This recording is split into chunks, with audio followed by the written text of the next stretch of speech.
E aí, pessoal, tudo bom? Como é que vocês estão? Olha aí, a gente está chegando hoje, já quase.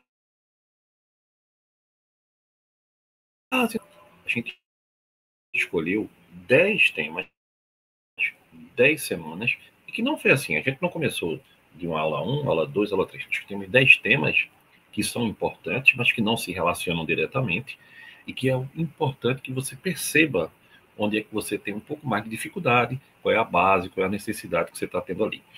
Outra coisa importante é seguir nosso canal, tá? Dá uma força aí. A gente ano atrás de ano vem lutando aí contra os algoritmos, né? Que não nos credenciam como a gente tanto quer. E depois aí que você seguir o canal, bota aí o sininho para a gente estar sempre mandando material para vocês, sempre mandando o nosso melhor. Tranquilo?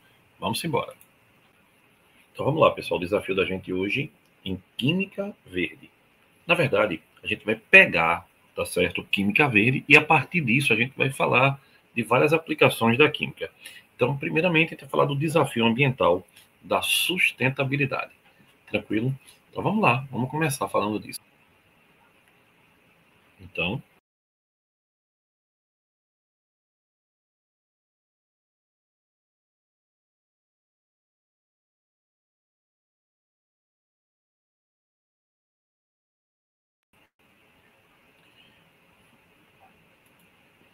olha aí, pessoal, olha que legal. A gente vai falar de alguns tópicos hoje. Então, o desafio da sustentabilidade, né, que é esse papel da química na sustentabilidade. E a gente, antes de tudo, tem que compreender o que é esse termo sustentabilidade, que a gente ouve falar tanto, né? Então, a gente sempre que fala de sustentabilidade, a gente liga com alguma coisa positiva. Então, a gente vai ter uso responsável de recursos, respostas rápidas e eficazes, tá certo? Então, o desafio ambiental atual que a gente vive hoje, pessoal, exige uma resposta não só para o futuro, mas para o presente, tá certo? A degradação está muito grande.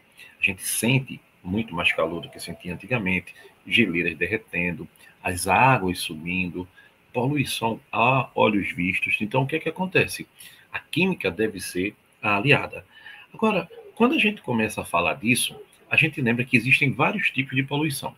Poluição no ar, poluição na água, poluição no solo. Isso é o básico, né? Então você tem hoje em dia uma emissão aceleradíssima de gases que causam efeito estufa, que causam chuva ácida. Então você tem, por exemplo, CO2, CH4, que são gases que causam o efeito estufa. CO2 ele vem da combustão dos combustíveis fósseis, né? CH4, que é o metano, o gás natural, ele vem do pum e do arroto das vacas, não só das vacas, tá certo? De qualquer ruminante. A gente fala de vaca porque, no caso da pecuária, o que a gente tem como bovino é a grande quantidade, né? A poluição das águas, pessoal, os rios das grandes cidades, não só das grandes cidades, né? Mas os rios das grandes cidades totalmente contaminados. E aí o pior de tudo isso é que a gente vai vendo também lá no iniciozinho, na nascente, também já começa a ficar bastante contaminada. E os solos, pessoal, cada vez com mais pesticidas, metais pesados, comprometendo o solo. Ou então, a própria, né, a própria pecuária, com o gado, né, pisando na terra ali e estragando aquela parte da terra. Então, tudo isso está tudo relacionado com a química verde. Então, a gente tem que alguns pilares que são fundamentais: redução, reutilização, reciclagem, são vários, né? A gente vai ver durante a aula. Então, a redução é diminuir a produção de resíduos, pessoal. Reutilizar é dar uma vida nova a produtos que já existem. A gente vê muito isso com latinha de refrigerante, de cerveja, né? E a reciclagem, né? Transformar resíduos em novos materiais. Tudo isso passa também por uma questão de educação, por uma questão política, e por isso tão mais difícil, né? Então a gente tem o aquecimento global, e o aquecimento global é uma realidade hoje em dia, a emissão de gases. Com isso, você tem calor infernal. Por quê? O efeito estufa, você se sente dentro de um forno, dentro de uma estufa, porque os gases eles ali ficam sob a superfície. Então, quando o raio bate, o raio solar bate e incide voltando, era para ele se dispersar, mas parte dele, devido aos gases que ali em cima estão, bate e volta, dando calor, aprisionando ele, aumentando o efeito estufa. E isso altera totalmente o clima, um aspecto climático sério. Então, veja, mas antes da gente andar tanto nesse tema, vamos voltar a alguns pontos que são fundamentais. Por exemplo, Guga, tu está falando de química verde, não é verdade? Estou falando de química verde. E quando tu fala de química verde, o que é que a gente precisa entender como química verde? Então vamos lá. A química verde, pessoal, ela é orientada por um conjunto de princípios, tá certo? E esse conjunto de princípios que foram criados por cientistas e indústrias, elas projetam, eles, né, e elas projetam produtos e também os processos que minimizem o uso de substâncias perigosas, mas não só substância perigosa para o meio ambiente, também o desperdício. Não só você não usar o que faz mal, como também não desperdiçar o que não faz mal. Então, um exemplo: solventes tóxicos. Você tem que ter uma alternativa mais segura. Usar um solvente que não seja tóxico. Uso de catalisador. O que é um catalisador? Catalisador é uma substância que acelera a reação química. Acelera a reação fazendo o quê? Diminuindo a energia de ativação. Exatamente, diminuindo a energia de ativação. Então, pessoal, vou te mostrar aqui um gráficozinho que mostra isso. Vem comigo aqui, vamos compartilhar esse pequeno slide. Olha aqui, que bonitinho. Olha que legal. O que é um catalisador? Um catalisador é uma substância que acelera a reação. Mas acelera a reação como? Diminuindo a energia de ativação. Então, olha aqui, ó. Esse gráfico em preto aqui, ó, a energia de ativação dele é maior do que o gráfico vermelhinho pontilhado. E o que é energia de ativação? É a energia mínima necessária para iniciar a reação. Então, por exemplo, para você queimar uma folha de papel, a energia de ativação, uma chamazinha do isqueiro, de um fósforo, você queima. Para você fazer, por exemplo, a queima desse mouse aqui, você não consegue com isqueiro. Por quê? Porque a energia para queimar o mouse, ela é maior. Ele exige uma energia inicial maior do que a para queimar o papel. Então, isso aqui é a energia de ativação. E como é que funciona? O catalisador, ele diminui essa energia de ativação. Ele acha um caminho mais curto, mais rápido. Outro fator da química são os recursos renováveis, pessoal. A sustentabilidade na química vai envolver, de qualquer maneira, o uso de materiais, de matérias-primas que tenham um recurso renovável. Por exemplo, biomassa, óleo vegetal, resíduos agrícolas, em vez de fontes não renováveis como o petróleo. Biodiesel é um exemplo, não é verdade? Então, como é que você faz o biodiesel? Por exemplo, a gente pode chegar aqui, ó, é uma reação da química orgânica. Então, o que é o biodiesel? Guga, o biodiesel funciona como o diesel funciona. Ele tem a mesma função do diesel que vem do petróleo. Só que aqui, pessoal, você vai ter um óleo, tá certo? E esse óleo vai fazer o quê? Esse óleo, ele tem gordura, que a gente chama de triglicérido, né? Então, ele é um triglicerídeo, tá certo? E o triglicerídeo, pessoal, ele na química é um triéster de quê? De ácido graxo. Exatamente. Ele é um triéster de ácido graxo. Então, quando você coloca ele para reagir com um álcool, por exemplo, o metanol ou o etanol, ele vai produzir outro éster, tá? E vai produzir um triálcool, que é o glicerol. Glicerol, também chamado de quê? De glicerina ou propanotriol. E esse novo éster, Guga, ele é o quê? Ele é o biodiesel. Então, isso aí é um combustível que a gente tem o quê? A gente considera que ele é não poluente, porque ele vem de uma fonte renovável. Então, isso está de acordo com a química verde. Outro fator a gente já viu o que, pessoal? A gente conseguiu ver recursos renováveis, né? A eficiência energética. O que é eficiência energética? Vê, você tem que desenvolver na indústria processos químicos que consomam menos energia. Energia é a causa de toda a briga que existe no mundo, né? Então, a aplicação de tecnologias vai ajudar isso. Por exemplo, energia solar. A gente pode ter uma fotocatálise, tá certo? E também fazer com que as reações ocorram em temperaturas inferiores, em temperaturas ambientes. Com isso, você vai ter uma eficiência energética, você não vai usar petróleo, por exemplo. Minimização de resíduos. Resíduos é um grande problema, tá? Então você tem que ter reações que gerem menos subprodutos, ou seja, que ela seja mais pontual. Você una os reagentes e forma o produto que você quer. Então, para isso, você vai ter que ter o quê? Reagentes e catalisadores que sejam mais específicos. Você vai juntar hidrogênio com oxigênio e forma água. Pronto, um exemplo, estou dando um exemplo. Não há resíduo nessa reação. Então, com isso, você vai ter o quê? A minimização de resíduos. Mas vai ter alguns tipos de resíduos? Vai. Então, quando você tiver isso, você tem que ter um processo de reciclagem e de reutilização dos resíduos químicos. Tá certo? Então, é fundamental que você pense nos processos de reciclagem e de reutilização dos resíduos químicos. Guga, eu estou entendendo que a química verde, então, é uma coisa legal, né? Para o meio ambiente, maravilhosa, né, pessoal? É uma maneira da gente conseguir fazer com que a gente tenha reações menos poluentes, que ataquem menos o meio ambiente. Porque lembre-se, você não vai viver sem a produção industrial, você não vai viver sem química. Então, temos que usar ela a nosso favor, tá certo? Aí, olha, pessoal, ainda outras coisinhas. Guga, a química pode preservar os recursos naturais? Claro, é para isso que a ciência existe, tá certo? Então, pessoal, você precisa ter a química com a preservação de recursos naturais. É aí que vem uma química sustentável. E como é que eu vou ter essa química sustentável? O uso consciente de recursos. Pessoal, água. Exatamente. Água é um grande, grande problema. Você sabia disso? Eu vou te dizer uma coisa que é super interessante. Pessoal, a gente pensa que o grande problema de água é o consumo em casa, né? Ou então, porque tem um cano estourado, obviamente que tem que se cuidar para não ter cano estourado e para ter água em casa.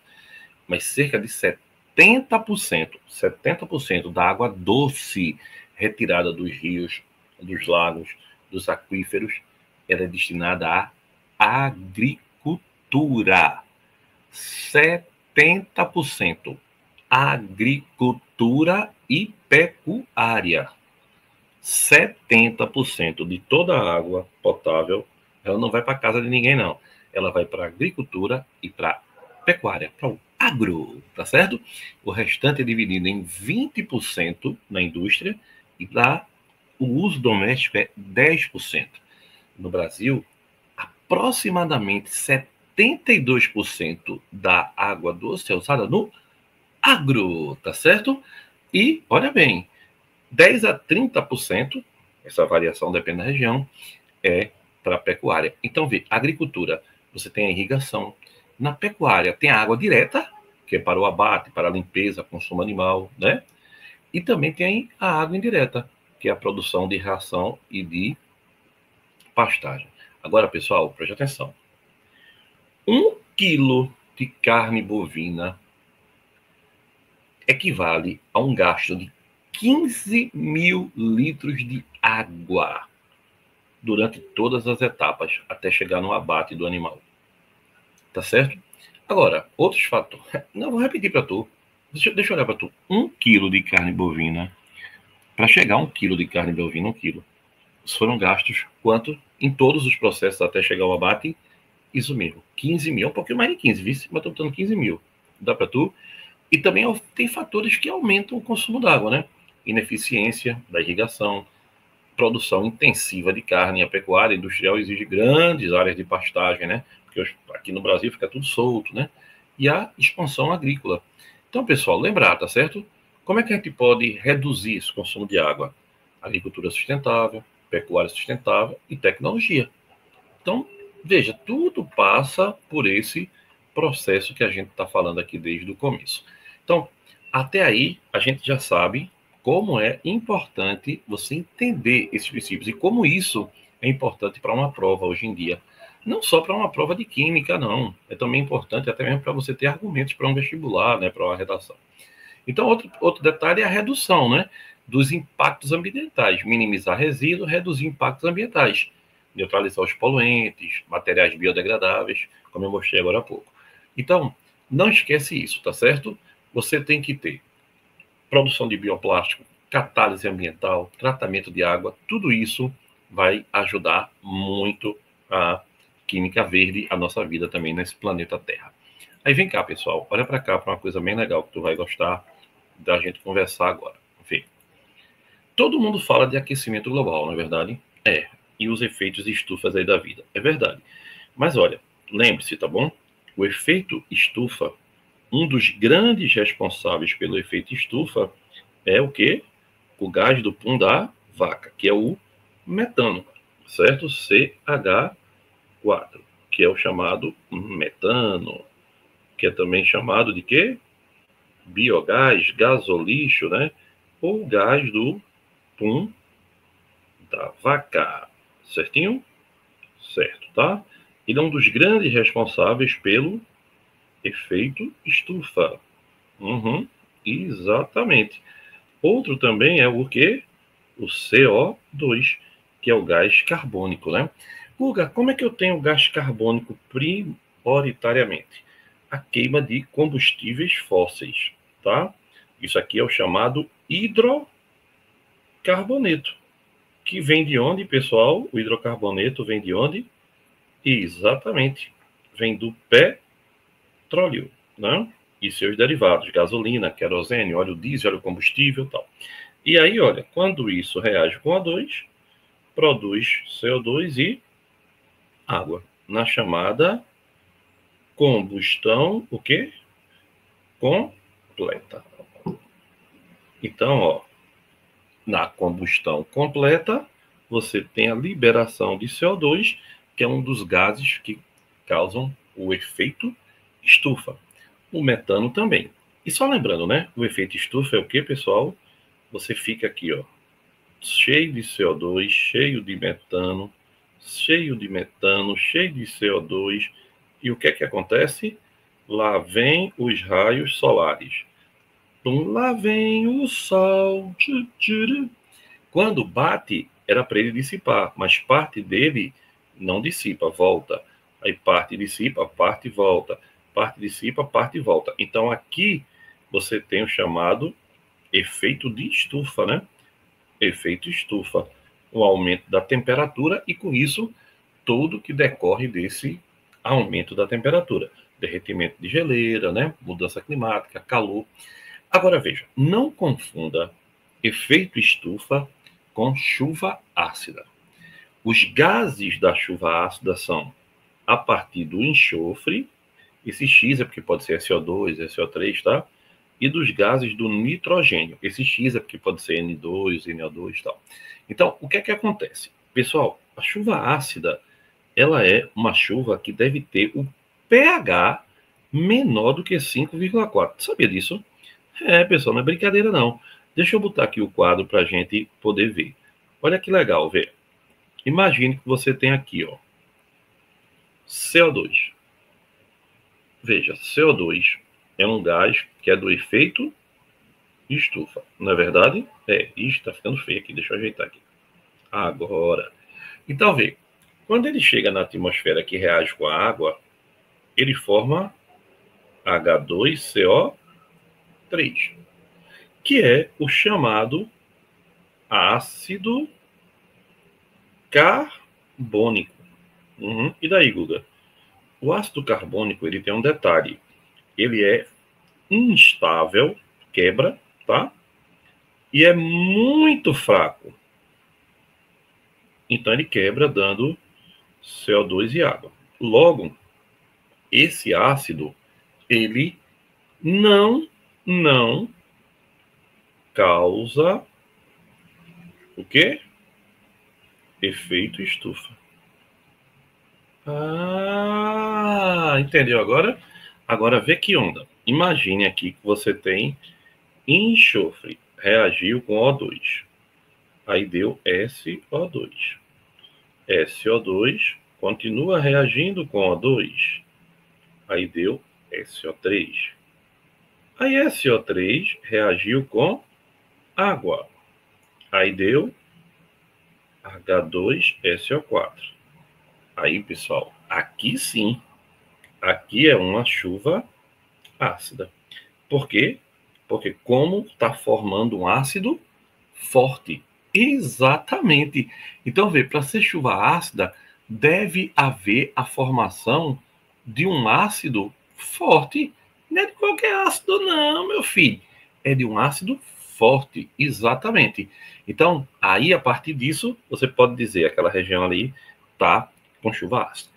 E o outro problema, qual é? A camada de ozônio. Pô, Guga, outro problema é, olha ele aqui, ó. Vê, a camada de ozônio. E aí, pessoal, os gases que fazem com que quebre o ozônio, porque vê, você tem ozônio, deixa eu colocar aqui uma página para ficar bonitinho, né? Deixa eu mudar aqui a cor para sempre ficar legal. Vamos lá. Ó, olha que legal. Na prática, o que vai acontecer é isso, ó. O3, que é ozônio, vai virar O2, que é oxigênio. Ah, que bom, Guga, que está formando oxigênio. É bom não. É bom não.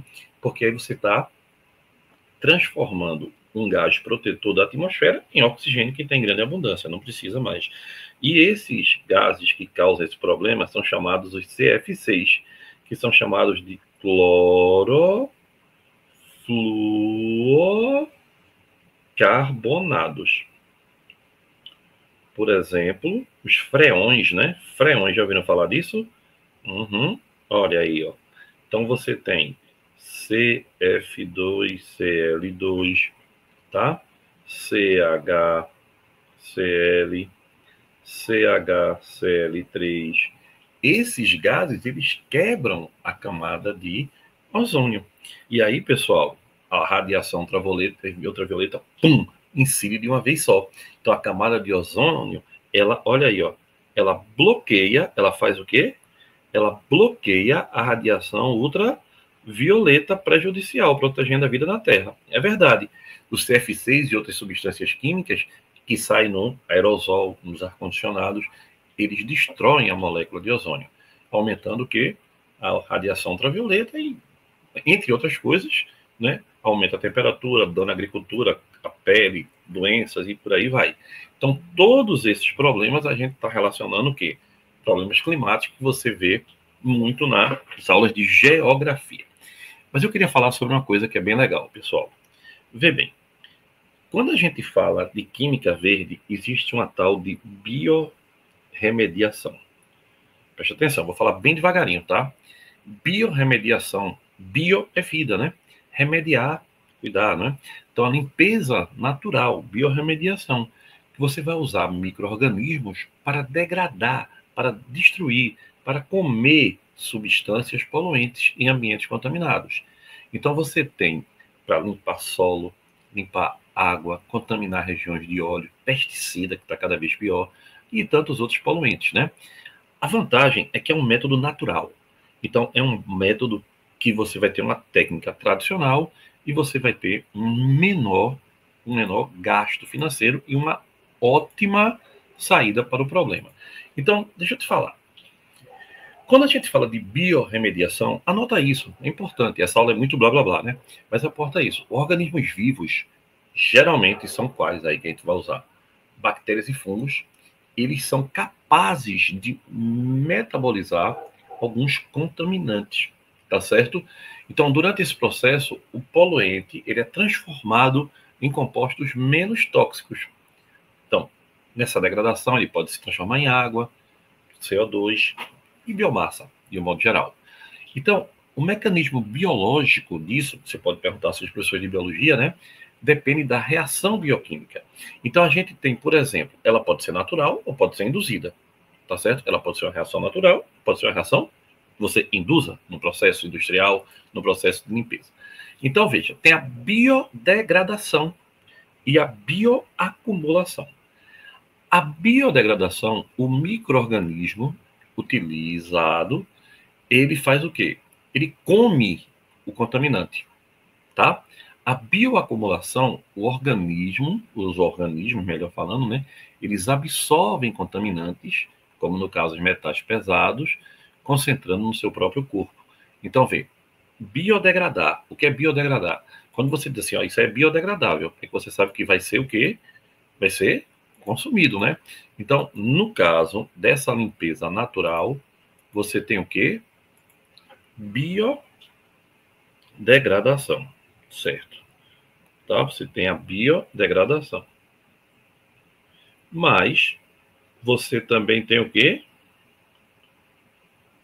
A bioacumulação. Então, veja, se você tem lá uma quelação para tirar um metal pesado do organismo, ele não tem como transformar um metal pesado em CO2 e água ou em biomassa. Então, ele vai absorver no organismo dele e você tira ele do meio. Tá? A biodegradação é quando ele consome o poluente, não é verdade? E faz o quê? E ó, transforma em CO2, água, biomassa, lixo, né? Cocô. Agora, na bioacumulação, não. Ele absorve o poluente, que é o caso, por exemplo, de uma limpeza de metal pesado. Veja que é diferente, que é totalmente diferente o processo, né? Então é bom lembrar, tá? A diferença de biodegradação e bioacumulação. Outro detalhe é a biorremediação. Ela se divide em dois tipos, no local e fora do local. Aí o pessoal chama in situ, em sítio, né, no lugar, e ex situ, que é fora. Então, in situ, quando é no local, o tratamento, pessoal, ocorre diretamente no local contaminado. Então, o solo é tratado diretamente com o micro-organismo, está no local. E fora do local, o solo ou a água, pode ser água também, tá certo? Quando estão contaminados, são retirados e tratados em outro local. O chip pode fazer isso? Pode. Por exemplo, bioreator, para tratar água contaminada. Então, vê bem, pessoal, para ter isso, você tem que ter temperatura e pH, que altera tudo, né? Processo de biorremediação pode ser aeróbico, quando depende do oxigênio, ou anaeróbico, aí depende do micro-organismo que você está usando, né? E vê bem, lembrar, tá? Guga, e quando é que a gente usa biorremediação e biodegradação? Olha, a biorremediação é a remoção de hidrocarbonetos. O que é hidrocarboneto? Petróleo, por exemplo. Limpar áreas contaminadas com petróleo, tá? Então, derramou petróleo no mar. Bactérias degradam ele, tá certo? Qualquer bactéria? Não, são bactérias especiais para isso. Tratamento de águas subterrâneas, que são poluídas às vezes, né? Então, você bota lá compostos químicos como nitratos, solventes, pesticidas, e aí você vai ter a descontaminação. Descontaminação de metal pesado. Pessoal, aí é bronca, viu? Quando você tem um metal pesado, certos fungos e plantas conseguem acumular. Aí é o caso de bioacumulação.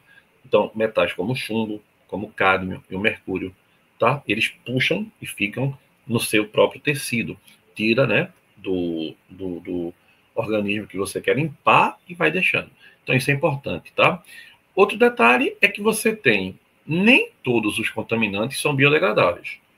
O processo pode ser lento, tá? E pode ter muita adversidade. E requer um monitoramento. Então, não é nada assim tão fácil de se fazer, não. Agora, tem outro, tá? Você tem a fitorremediação. Fitorremediação. Te lembra logo o quê? Vem comigo. O que é que fitorremediação te lembra? Vamos ver? Ó, a fitoplanta, né? Aí, ó, fitorremediação são as plantas purificadoras. Então, a gente utiliza a ação de plantas para absorver, e aí, nesse caso, elas tanto acumulam como degradam contaminantes. Então, elas são extremamente eficazes para metais pesados, compostos orgânicos e até para material radioativo, tá? Por exemplo, o girassol, que está aqui ó, no desenho lindo, girassol. O girassol é utilizado para remover radiação em metais pesados do solo. Tá? Ah, Gustavo, então se eu plantar um bocado de girassol Lá em Chernobyl vai ficar tudo lindo e maravilhoso, vai ficar lindo, né? Porque vai ficar cheio de girassol. Mas não vai resolver o problema, não, porque tudo tem um certo limite, tá? Então você tem vários processos: filtração, adsorção. Pessoal, absorver é quando você passa um pano e o pano fica encharcado. Adsorver é quando prende na superfície, tá? Então, isso são processos de quando você vai ter de remediação. Agora, vem cá. Deixa eu falar um negócio para tu aqui que é importante, que a gente falar sobre a fitorremediação. Vê bem, lembra que eu falei que tem o caso da absorção, né? Quando a gente vai fazer a partir de quê? A partir de uma biorremediação, ela pode ser biodegradação ou bioacumulação. Com as plantas, pessoal, no caso do fito, a gente tem a fitoextração. A planta, ela absorve contaminantes que são solúveis, tá? Como os metais solúveis a ela, né? Os metais pesados e outros nutrientes.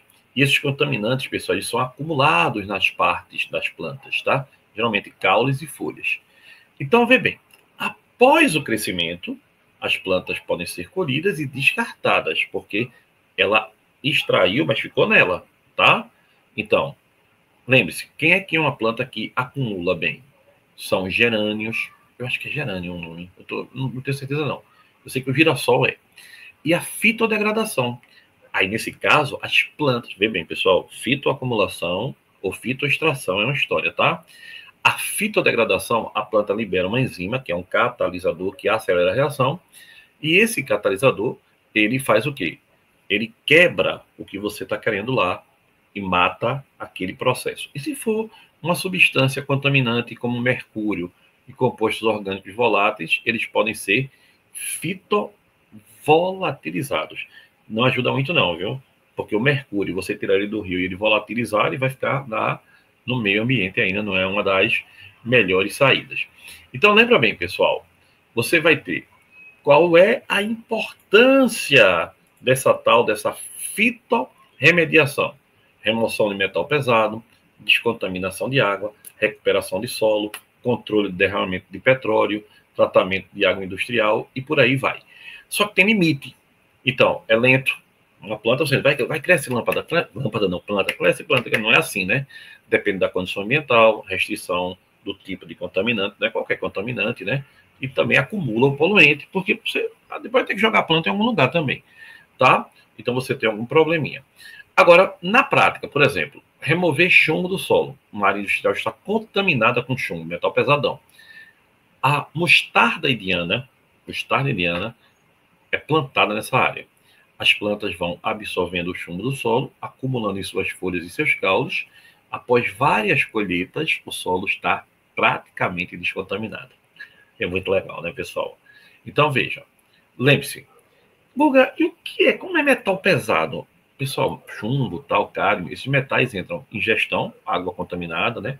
Inalação, lembra que eu falei que não adianta evaporar ele, tá? Ou através até mesmo da pele. E como é que a gente tira ele? Medicamento, né? A gente chama de quelação, tá? Quelação. São substâncias químicas, medicamentos, né? Que se ligam aos metais, ligam no metal pesado do organismo, formando um composto que é solúvel, e aí ele sai no xixi e no cocô, tá? Os quelantes, eles podem circular no organismo, capturando os metais, e aí vai melhorando, porque ele vai saindo do organismo, tá? Por exemplo, a DTA, que é o ácido etileno tetracético. Se o nome estiver errado, perdão, tá? Isso aí é para tirar chumbo, tá? Tem também o BAL, DMSA, tá? Penicilina, que é para intoxicação por cobre, chamada doença de Wilson, tá certo? Então lembra, pessoal, tem muita coisa que é importante na química aí que você vai vendo como pode ser utilizado no nosso dia a dia. Outra coisa que você pode falar aqui, eu pensei que eu estava mostrando aqui o slide, mas deixa eu mostrar agora, não tem problema não. Guga, que aula longa, não aguento mais te ver. Pô, que grosseria, faz isso não. Vai parar um pouquinho aí e vai respirar. Então, ó, política ambiental, regulamentação, avaliação e inovação no sustentável, né? Então, ó, biocombustíveis, fundamental ter biocombustível. A gente hoje em dia tem biocombustível a partir de algas, pessoal. Já pensou? A gente tem o biocombustível que eu mostrei a partir de vegetais, né? Da oleaginosa, né? E tudo isso tem o lado bom e o lado ruim. Agora, lembra, eu acabei de falar de metal pesado. Os metais pesados, mercúrio e chumbo, eles entram na cadeia alimentar e impactam na saúde de uma maneira horrorosa, tá? Foi o que eu lhe falei. Então, pode tirar ele por bioacumulação ou por fito, né, acumulação. Guga diz, e me diz uma coisa, como é que você imagina que a gente pode fazer com que essas reações sejam mais rápidas? Boa pergunta. Vê bem, lembra que a gente falou da presença do catalisador? Uhum. Então, pessoal, sabe uma substância que pode ser muito bem utilizada? A água, né?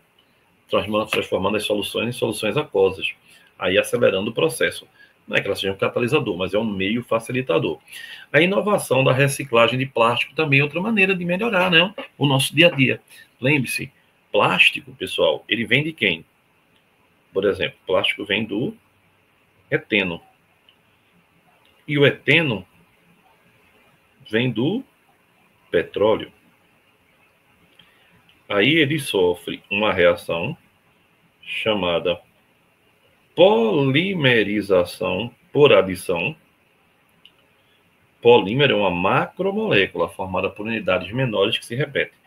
E aí ele dá o polietileno, N moléculas, que é o plástico, tá?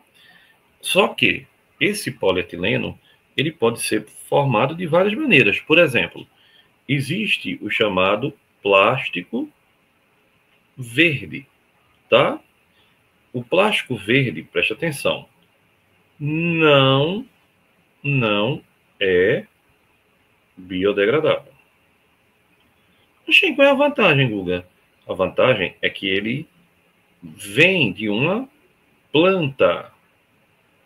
Ele vem de uma planta. Então, você tira todo o ciclo do petróleo. Então, por exemplo, você pode imaginar que você vai ter a cana de açúcar.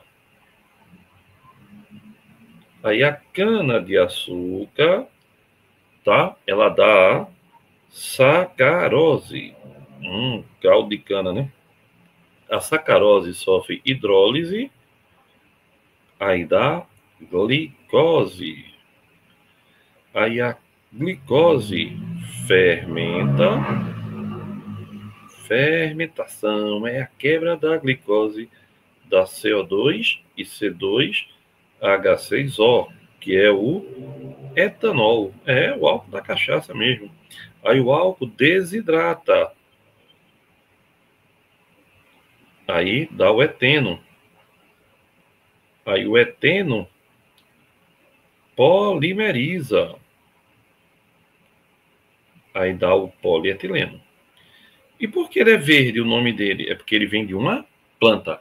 Então a gente diz que ele teve todo o ciclo facilitado porque ele veio de uma planta, certo?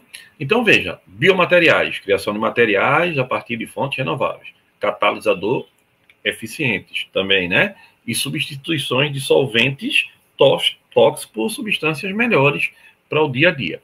Lembrar que isso é fundamental para que você entenda a química verde. Guga, tem uma coisa que eu não entendi bem ainda. Tu está falando de solvente verde. Tu pode me dar alguns exemplos? Posso. Etanol, vem da planta, né? Produção de tinta, perfume. Glicerina, tá? Polímeros biodegradáveis se liberam glicerina. Ó, tem um que é muito interessante, acetato de etila, tá? Ele tem uma baixa toxicidade. Então, ele é um éster, né? Pode ser produzido a partir de fontes naturais. Ele é um aroma para vários tipos de alimentos, tá? E lembrar, né, que você tem solventes derivados de biomassa, tá? São recursos renováveis que derivam da celulose, da lignina, né, dos açúcares, né? Então você tem o lactato, o furfuril, que é bem importante para que a gente tenha. Tem, pessoal, tem uma quantidade assim gigantesca, tá? A gente podia passar aqui um dia falando desse povo aí, que é muita gente mesmo. Agora, vê bem, lembrar, tá? Quando a gente dá uma aula de química verde, que é um assunto que tem caído cada vez mais no vestibular, é aquela questão que o cara diz, oxe, que assunto é esse? Pronto, aqui nunca vi. E, ó, uma das coisas importantes é lembrar que você tem que ter. Por isso que é tão difícil, né? Tem que ter conscientização, tá? Você tem que ter um experimento prático, atividade de laboratório, que demonstre, ó, isso aí é sustentável. E tem que ter, para isso, formar profissionais que sejam capacitados, né? Então, lembrar, nanotecnologia, captura de carbono, muito importante, né? A química computacional, que são simulações avançadas que a partir dele você prevê como é que vamos ter aquelas soluções, tá? E uma bioeconomia, a gente já deve ter visto hoje que tem créditos de carbono, concorda? Que é bem importante. Então, vamos agir, que é o mais importante para que a gente possa fazer as nossas questõezinhas. Vamos fazer agora um bocado de questão para a gente evoluir nesse assunto. Bora?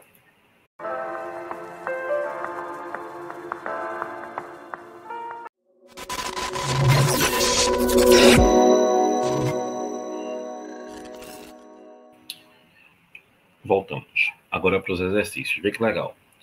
Antes, vou responder aqui uma pergunta bem legal. Guga, tu falaste de crédito de carbono. O que danado é isso? Pessoal, de um modo geral, o crédito de carbono é uma invenção. Logo, é uma ferramenta econômica que tem como função prioritária combater as mudanças climáticas devido ao aumento da poluição. Então, as empresas, os países, eles são incentivados a reduzir a emissão de gases do efeito estufa, e aí elas funcionam como licenças que você pode negociar. Olha, eu economizei mais do que você, e eu lhe vendo. Vê que é retado isso. Então, um crédito de carbono é 1 tonelada de CO2 que foi reduzido ou se evitou de jogar no meio ambiente. Então, pessoal, empresas e países que não conseguem reduzir suas emissões, que produzem muito petróleo, a indústria poluente, eles podem comprar esses créditos, tá? E isso é um mercado regulado. Então, tem países que assinam acordos, como, por exemplo, no Protocolo de Quioto, que todo mundo já ouviu falar, né? Então, o Acordo de Paris. Então, você tem limites de emissão para setores industriais e permite a troca de carbono entre elas. É um mercado voluntário, tá? Então, como os créditos desses carbonos podem ser gerados? Como assim? Vou plantar uma floresta, é uma boa ideia, só que não vai dar tanto, né? Então, por exemplo, energia renovável. A construção, pessoal, de um grande parque eólico, por exemplo, ou de um parque solar, ou de uma hidrelétrica, ela vai substituir uma quantidade considerável de combustível fóssil. Isso vai gerar crédito de carbono. Você faz a conta e diz, ó, se eu tivesse consumido isso em gasolina, isso em óleo diesel, eu estaria liberando tanto de CO2. Então, eu tenho tantos créditos, já que eu não estou liberando. Reflorestamento, muito importante, né? Porque as árvores capturam CO2. Também tem uma tecnologia, né? Indústrias que instalam no seu sistema a captura do CO2 mesmo, tá certo? A gestão de resíduos, como aterros sanitários, tudo isso que a gente acabou de falar. Então, lembre-se, tá? Uma indústria emite 10 mil toneladas, vamos lá. Uma indústria emite 10 mil toneladas de CO2 por ano, tá? Mas seu limite era de 8 mil, então ela está devendo quanto? 2 mil. Então, ela pode fazer um projeto de reflorestamento, onde sequestra 5 mil toneladas de CO2 da atmosfera e pode vender esse crédito. Olha que legal. Tem uma grande vantagem nisso, tá certo? Só que o pessoal tem umas críticas também, né? Por exemplo, algumas empresas usam esses créditos de carbono para parecerem sustentáveis. O cara bota para lascar no meio ambiente, mas compra um bocado de crédito de carbono. Ó, aqui é de boa. Mas ele não, é porque ele compra, tá? Então também ainda não tem uma regulamentação global muito fixa, tá? E o preço ainda é muito baixo, porque não se dá o devido valor que se deveria ter. Mas vamos lá, vamos para a vida aqui prática, vamos fazer algumas questões. Vamos embora? Vem-se embora, rapaz, vem comigo que tu vai se divertir. O dióxido de carbono é um dos principais gases responsáveis pelo aquecimento global. É verdade, né? O CO2 virado no moe de Quento, efeito estufa. Ele é gerado principalmente pela queima de combustíveis fósseis. Qual o impacto? Qual é o impacto da maior concentração de CO2 na atmosfera? Pessoal, CO2 é um gás de quê? Causador do efeito estufa. Então, ele vai ter o quê? Redução de temperatura no planeta? Não. Diminui a biodiversidade? É, mas não é diretamente, né? Aumento da camada de ozônio? Jamais. Aumento da temperatura média global? Veja, se você aumenta a quantidade de CO2, você aumenta o efeito estufa, né? Quando você aumenta o efeito estufa, você aumenta a temperatura no planeta, derrete geleira, tá certo? Algumas cidades vão ser totalmente encharcadas de água. E refrigeração do planeta não é uma boa ideia também. Então, primeira questão que nós estamos fazendo hoje, letra D. Então, pessoal, não dá para pensar que a gente tem aí gases causadores do efeito estufa, CO2 e metano, vai melhorar a temperatura do planeta. Claro que não, né? Vai fazer o quê? Vai aumentar, estufa. Pô, tá muito quente, né? Tá muito quente, tá muito quente. É uma estufa isso aqui. Então, vamos lá. Vamos lá? Bora. Vamos para a segunda questão para a gente resolver aí. A segunda questão, ele diz: a chuva ácida. Eita, desculpa. Ih, Guga. Sei não, hein? Uhum. Calma, rapaz. Vê. Ele bota assim. Vê que legal. A chuva ácida é causada pela emissão de gases de enxofre e de nitrogênio. Quais os principais impactos da chuva ácida? Aumento da fertilidade. Pessoal, tu mora num lugar onde chove ácido sulfúrico, ácido sulfuroso, ácido nítrico, ácido nitroso. Tu vai aumentar a fertilidade do solo? Meu Deus do céu, nem pensar. Por que não mata todo mundo, né? É porque o ácido vem muito diluído, né? Mas causa grandes problemas, viu? Diminuição da acidez da água. Chuva ácida vai diminuir a acidez da água. Né? Destruição de florestas e contaminação de corpos d'água. Verdade. Isso é verdade, né? Queima tudo. Aumento da concentração de oxigênio no solo. Melhora na qualidade da água para consumo humano. Agora a água está cheia de ácido, agora ela está boa. Não, né? Aí vamos lá. Biorremediação. Lembra que a gente falou disso, né? Importantíssimo. Tem fitorremediação e biorremediação. Utiliza micro-organismos para descontaminar solos e águas. Qual dessas substâncias pode ser eliminada por esse processo? Pessoal, vê bem. Quando a gente falou agora há pouco, tá, da biorremediação, a gente teve cuidado de falar o quê? A planta pode absorver, bio não, né? O micro-organismo pode absorver e deixar nele, depois você tem que dar um fim nele, ou pode, por exemplo, transformar em CO2, água e biomassa. Isso era muito importante para compostos como hidrocarbonetos, petróleo, lembra disso? Então, na degradação de compostos orgânicos, óleos, pesticidas. Então, isso era super importante. Então, bora ver aqui onde é que ele colocou para a gente nessa questão as possibilidades. Essas questões, às vezes, elas são meio dúbiazinhas, né? Enche meio a paciência da gente. Mas bora lá, vamos ver aqui. Olha que bonitinho. Ele diz aqui, ó.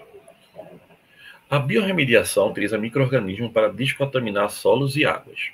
Certo. Qual dessas substâncias pode ser eliminada?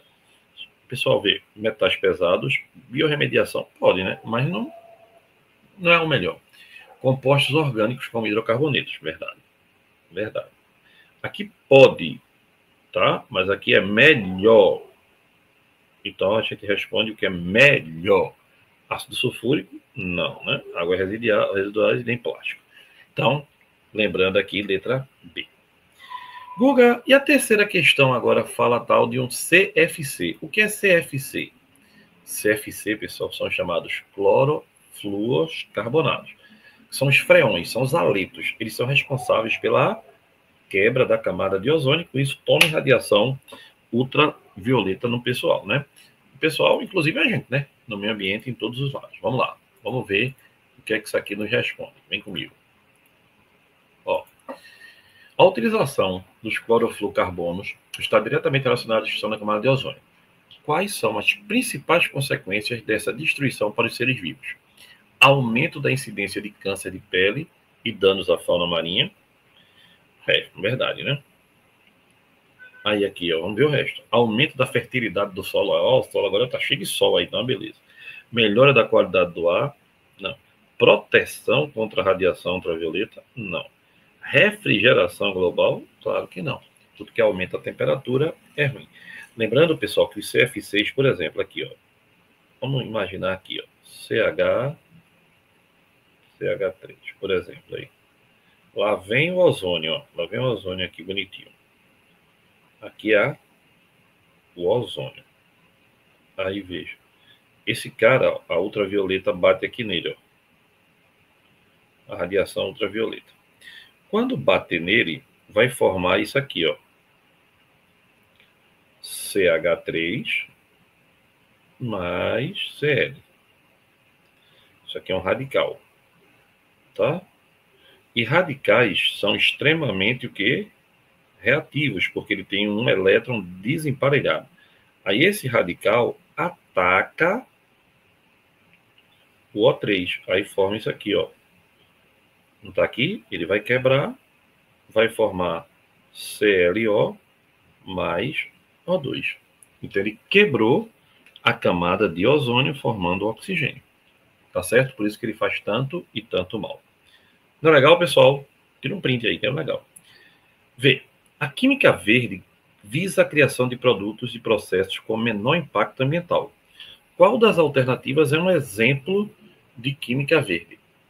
Pessoal, química verde é a química para fazer o quê? O bem. Então, por exemplo, eu vou ter que fazer o quê? Eu tenho que fazer alguma coisa que seja biodegradável, que não ataque o meio ambiente, que não tenha resquício, né? Então, eu queria falar com vocês uma coisa que é bem importante. Vem cá, preste atenção agora, se liga aqui. Eu vou falar para vocês os princípios da química verde, tá? 12. Primeiro de todos, anota aí. O primeiro princípio da química verde que a gente tem que levar muito a sério é a prevenção. Exatamente. Então, pessoal, já ouviu falar que é melhor o quê? Prevenir do que remediar. Então, prevenção. Meu filho, não deixa a bronca chegar, não. Resolva antes, tá? Outra coisa importantíssima é economia de átomos. Agora lascou, Guga. Como é que eu vou saber o que danado é economia de átomo, hein, Guga? Pessoal, é simples. Economia, vai anotando isso, tá? O processo químico ele deve ser formado, produzido para ter o quê? Todos os átomos do reagente formar o produto. Ou seja, você tem um mínimo de desperdício, tá? Outra, produtos menos perigosos. Sempre que possível, os produtos químicos devem ser projetados para serem eficazes e não serem, por exemplo, venenosos, né? Usar solventes seguros, tá? Outro, eficiência energética, exatamente, né? Uso de fontes renováveis, tá? Então, lembrar, catalisador, usar sempre catalisadores, tá certo? Que sejam o quê? Menos poluentes e que acelerem reações, tá? Então, você tem princípios que são monitorar acidentes, substâncias mais seguras, tudo isso é usado pela química verde. Então, vamos lá. Então, vamos ver aqui o que é que a gente vai responder nessa belíssima questão. Olha aí. Ele diz, a química verde visa a criação de produtos e processos com menor impacto ambiental. Qual alternativa é um exemplo de química verde? Utilização de clorofluorcarbonato para destruir a camada de ozônio? Não, né? Produção de biocombustíveis a partir de resíduos orgânicos? Ótimo, não é? Pega ali o lixo e transforma em combustível, né? Que a gente viu que pode pegar um triéster de ácido graxo, que é gordura, por exemplo, gordura queimada, viu?